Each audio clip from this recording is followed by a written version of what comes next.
Hi guys! Ito na naman ang pagbabalik ni Tolits. Hindi muna ako magwe-welding ngayon guys. Kailangan kasi ng tao dito. Sasamahan ko muna yung kaibigan ko dito guys. Lahat pala ng welding ko dito dumadaan.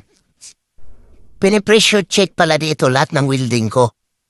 Dito malalaman kung may defect ba yung welding ko, kung may pinhole ba or blowhole ba.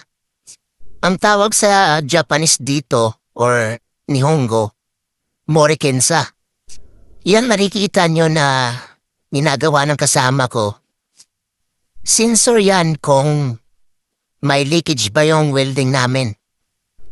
Yan pulang ilaw na yan, hindi yan pang-ambulansya guys ah. Nag-aalam yan pag or tutunog yan pag may natitik siya na sumisingaw. Kaya may check na ganyan yung mga welding namin guys kasi hydraulic pressure kasi ang mga parts na yan. Yan yung mga ginagamit sa mga backhoe or mga heavy equipments na gumagamit ng hydraulic pressure.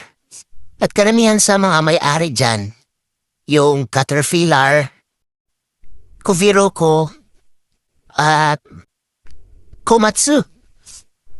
Hindi basta-basta ang mga company na nagmamay-ari nan guys, kaya sobrang stricto ng mga proseso nito. Marami pang mga check yan, kaya marami pang kamay ang pagdadaanan yan bago matapos ang mga item na yan.